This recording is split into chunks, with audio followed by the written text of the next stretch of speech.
कल्पना कीजिए, एक ऐसा समय जब दुनिया गोल है। यह प्रमाण मिल चुका था, पर दुनिया के आधे हिस्से अब भी रहस्य में डूबे हुए थे। भारत एक नाम नहीं था, एक सपना था। सोने की चिड़ियां, मसालों की खुशबू, रेशम की चमक, एक ऐसा स्वर्ग जिसका रास्ता दुनिया से छुपा हुआ था। लेकिन कौन था वो व्यक्ति जिसने महासागर को चुनौती दी? कौन था जिसने कहा, मैं समुद्र को फाड़कर भारत ढूंढ निकालूंगा, चाहे तूफान मार डाले? आज हम बताएंगे उस खोज की कहानी जिसने सिर्फ भारत नहीं, पूरी दुनिया का इतिहास बदल दिया। 15वीं सदी का यूरोप अस्थिर था। व्यापारिक रास्तों पर अरबों का नियंत्रण था और भारत मसालों की जन्नत, यूरोपियों के लिए एक दूर का सपना। मसालों की कीमत सोने जैसी बढ़ चुकी थी और हर राजा की आंखों में सिर्फ एक प्रश्न था, भारत तक पहुंचा कैसे जाए? पुराने रास्ते बंद हो चुके थे और नए अज्ञात थे। यही बेचैनी यूरोप के हृदय में एक भूखा तूफान बनकर उठी। भारत केवल व्यापार नहीं था, वह शक्ति, वैभव और समृद्धि का प्रतीक था। और यह सपना किसी न किसी को समुद्र की ओर धकेलने ही वाला था। पुर्तगाल के एक छोटे से नगर में जन्मा वास्को द गामा बचपन से ही समुद्र की आवाज में कुछ अलग सुनता था। उसे लगता था कि लहरें उससे बात कर रही हों, दूर देशों, अनजानी धरती और रहस्यमय यात्राओं की कहानियां सुनाती हों। जब उसने भारत के स्वर्ण भूमि होने की दंतकथाएं सुनी, उसके भीतर एक आग भड़क उठी। उस समय यूरोप में एक ही मान्यता थी, जो व्यक्ति भारत तक सीधा समुद्री मार्ग ढूंढ लेगा, वही दुनिया की अर्थव्यवस्था का स्वामी बनेगा। पर यह काम आसान नहीं था। समुद्र अज्ञात दुश्मन जैसा था। तूफान, बीमारियां, दिशा भटक जाना और जहाजों का टूटना, यह सब आम बात थी। फिर भी वास्को द गामा ने राजा मैनुअल प्रथम के सामने जाकर दृढ़ता से कहा, यदि कोई व्यक्ति भारत खोज सकता है तो वह मैं हूं। राजा उसकी आंखों में आग देख चुका था। पुर्तगाल लंबे समय से ऐसे व्यक्ति की प्रतीक्षा कर रहा था जो अपनी जान जोखिम में डालकर नया मार्ग ढूंढ सके। आखिरकार अनुमति मिल गई। यह निर्णय सिर्फ एक समुद्री यात्रा की शुरुआत नहीं था, यह इतिहास के सबसे महत्वपूर्ण अभियानों में से एक का पहला कदम था। उस क्षण से वास्को द गामा जान चुका था, अब लौटना या असफल होना विकल्प नहीं, समुद्र को जीतना ही उसकी नियति थी। भारत की खोज का सपना किसी साधारण यात्रा से पूरा नहीं होने वाला था। यह ऐसी तैयारी मांगता था जैसे किसी युद्ध के लिए सेना तैयार की जाती है।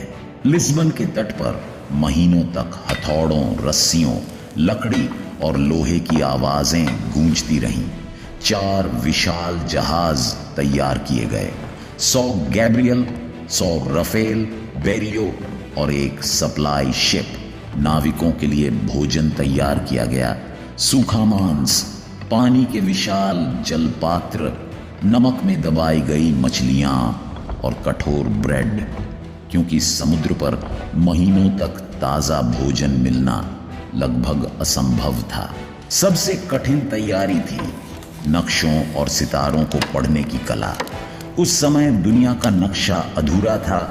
अफ्रीका का दक्षिणी सिरा कैसा दिखता है, यह कोई नहीं जानता था। कई नाविक मानते थे कि वहां समुद्र दुनिया से नीचे गिर जाता है।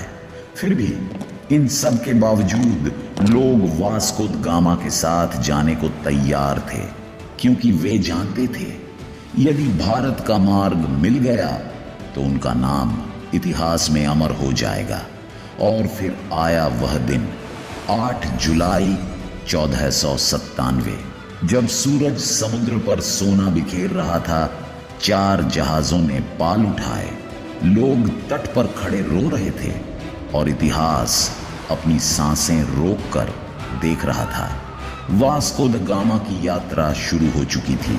जैसे ही लिस्बन पीछे छूटता गया, समुद्र ने अपना वास्तविक रूप दिखाना शुरू कर दिया।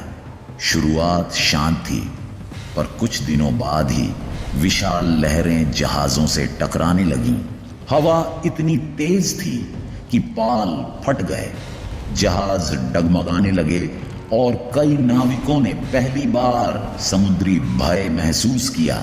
दिन में समुद्र और आसमान इतना एक जैसे दिखते कि दिशा पहचानना लगभग असंभव था।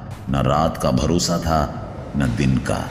रात में केवल तारों की मंद चमक मार्गदर्शक बनती थी, और कभी कभी बादल उन्हें भी छुपा लेते थे। बीमारियां भी यात्रा की सबसे बड़ी शत्रु थीं।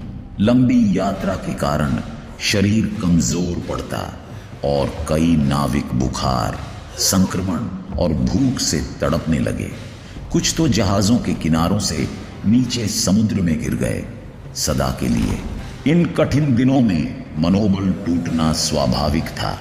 नाविक वास्को के पास आकर कहते, हम वापस लौट चलें, हम मर जाएंगे। लेकिन वास्को द गामा हर बार दृढ़ता से जवाब देता, समुद्र हमें डराता है ताकि वह हमारी परीक्षा ले सके। हम भारत की दहलीज पर हैं, बस धैर्य रखो। उसकी आवाज में एक जादू था। नाविकों में फिर से साहस लौट आता। यह यात्रा समुद्र जीतने की नहीं थी, अपने डर को जीतने की थी। एक सुबह एक नाविक चिल्लाया, जमीन! वह था अफ्रीका का दक्षिणी सिरा, कैप ऑफ गुड होप। लेकिन नाविक उसे कैप ऑफ स्टॉर्म्स कहते थे, क्योंकि यहां समुद्र अपनी सबसे डरावनी शक्ल में होता था। लहरें पर्वतों जितनी ऊंची उठती, हवाएं जहाजों को खिलौने की तरह उछालती। यह वह जगह थी जहां सैकड़ों जहाज हमेशा के लिए डूब चुके थे। वास्को के जहाज भी इस भयावह परीक्षा से गुजरे। एक लहर इतनी भारी थी कि साउ राफेल का पूरा ढांचा हिल गया। नाविक डर से चिल्ला उठे, यह हमारा अंत है। लेकिन चमत्कार हुआ, जहाज टूटे नहीं और कई दिनों तक लगातार संघर्ष करने के बाद वे अंततः इस मौत के दरवाजे को पार करने में सफल हुए। इतिहास में दर्ज है, जो भी केप ऑफ गुड होप को पार कर ले, उसके लिए दुनिया का कोई मार्ग असंभव नहीं। यहीं से वास्को द गामा की यात्रा ने नया मोड़ लिया। वे अब पूर्वी अफ्रीका के तट की ओर बढ़ रहे थे, जहां उनकी मुलाकात एक ऐसे व्यक्ति से होने वाली थी जो यूरोप और भारत के बीच सेतु बन जाएगा। केप पार करने के बाद पुर्तगाली जहाज अफ्रीका के पूर्वी तट पर पहुंचे। मोम्बासा ने उनका स्वागत नहीं किया। वहां के शासकों को विदेशी जहाजों पर संदेह था। कुछ दिनों तक तनाव रहा, लेकिन वास्को समझ गया उसे आगे बढ़ना होगा। और फिर वे मलिंदी पहुंचे, एक शांत व्यापारिक तटीय नगर। यही हुआ वह क्षण जिसने इतिहास बदल दिया। वास्को द गामा की मुलाकात हुई अहमद इब्न मजीद से, जो हिंद महासागर का सबसे प्रसिद्ध नाविक था। उसके जहाजों ने वर्षों तक अरब और भारत के बीच का मार्ग तय किया था। वह वास्को की आंखों में भारत की लालसा पड़ चुका था और उसने कहा, जब मानसून की हवा बदलेगी, समुद्र खुद तुम्हें भारत पहुंचा देगा। उसने न सिर्फ दिशा बताई, बल्कि पुर्तगालियों के जहाजों को भारतीय महासागर की धारा, हवाओं और सितारों की भाषा भी समझाई। यह ज्ञान सदियों से अरब नाविकों के पास था। अब यह पहली बार यूरोपियों को मिला। और फिर वह दिन आया जब मानसून की तेज हवाओं ने पाल फैलाए, जहाजों ने गति पकड़ ली। समुद्र अब शत्रु नहीं, मित्र बन चुका था और भारत बस कुछ दिन दूर था। 20 मई 1498 की सुबह समुद्र शांत था, हवा सुगंधित थी। लहरों के बीच अचानक एक हल्की सी चंदन की खुशबू फैली। यह भारत की पहली सांस थी। और फिर क्षितिज पर दिखाई दिए नारियल के पेड़, मंदिरों की घंटियों की ध्वनि, सफेद रेत और शांत जल। जहाज रुक गए। नाविक घुटनों के बल गिर पड़े। कुछ रो रहे थे, कुछ मिट्टी को छूकर माथे से लगा रहे थे। कालीकट, भारत का वह द्वार जिसने सदियों से समुद्री व्यापार को समृद्ध किया था। भारत का दृश्य पुर्तगालियों के लिए स्वप्न जैसा था। यहाँ की भूमि हरी, यहाँ के बाजार जीवंत और यहाँ की संस्कृति अत्यंत परिष्कृत। लोगों ने स्वागत किया, कुछ उत्सुकता से, कुछ सतर्कता से। वास्को द गामा ने महसूस किया वह केवल भारत नहीं बल्कि मानव सभ्यता के एक उच्चतम रूप से रूबरू हो चुका है। यह क्षण इतिहास की सबसे महत्वपूर्ण उपलब्धियों में से एक था, कारण इसके बाद पूर्व और पश्चिम का संबंध हमेशा के लिए बदल गया। कालीकट सिर्फ एक शहर नहीं था, यह पूर्व का महान व्यापारिक केंद्र था। बाजारों में मसालों की खुशबू तैरती, लोग दूर दूर देशों से सामान लेकर आते और व्यापारी भाषा, धर्म और संस्कृति से परे एक दूसरे को समझते थे। वास्को द गामा और उसके दल का औपचारिक स्वागत राजा समुद्रगुप्त ने किया। कालीकट के जमोरिन शासक विद्वान और दूरदर्शी थे। राजमहल में पुर्तगालियों के लिए विशेष बैठक आयोजित की गई। दालचीनी, इलायची, काली मिर्च और अद्भुत रेशम उनके सामने ऐसे रखा गया मानो यह सामान्य वस्तुएं हों। वास्को को विश्वास नहीं हो रहा था। यूरोप जिन चीजों को सोने के बराबर मानता था वे यहाँ रोजमर्रा के व्यापार का हिस्सा थीं। भारतीय विद्वानों ने उन्हें खगोल शास्त्र की भाषा, आयुर्वेदिक ज्ञान और समुद्री हवाओं के रहस्य बताए। वास्को द गामा ने व्यापार का प्रस्ताव रखा और जमोरिन ने उसे स्वीकार कर लिया। यह पहला औपचारिक संबंध था भारत और यूरोप के बीच। पर इतिहास रुकता नहीं, यह आगे बढ़ता है और कभी कभी अंधकार की ओर। वास्को द गामा की यात्रा ने यूरोपियों को भारत की समृद्धि दिखा दी। यह वह भूमि थी जहां मसाले सोने के समान मूल्यवान थे और व्यापार असाधारण लाभ देता था। लेकिन व्यापार ने धीरे धीरे लालच का रूप ले लिया। सबसे पहले आए पुर्तगाली, उन्होंने व्यापारिक चौकियां बनाई। फिर आए डच, वे भी यही चाहते थे, मसालों का साम्राज्य। फ्रांसीसी भी पीछे नहीं रहे। और अंत में इंग्लैंड, जिन्होंने ईस्ट इंडिया कंपनी के नाम पर भारत के संसाधनों पर नियंत्रण जमाना शुरू किया। कुछ दशकों में भारत, जो दुनिया का सबसे समृद्ध क्षेत्र था, उपनिवेशवादी शक्तियों के निशाने पर आ गया।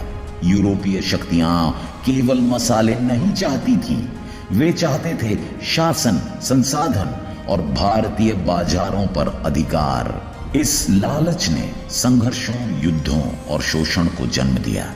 वास्को द गामा की खोज ने नई दुनिया के लिए दरवाजा खोला, लेकिन उसी दरवाजे से उपनिवेशवाद का अंधेरा भी भीतर आया।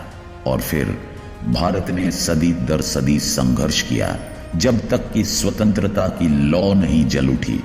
1498 में भारत को समुद्री मार्ग से खोजा गया था, पर असली भारत दुनिया ने 15 अगस्त 1947 को जाना। जब भारत स्वतंत्र हुआ, दुनिया ने कहा, भारत सिर्फ भूमि नहीं, एक आत्मा है, इसे जीतना नहीं, सम्मान देना चाहिए। भारत कभी खोया हुआ नहीं था, बस दुनिया को उसकी खोज करने में समय लगा।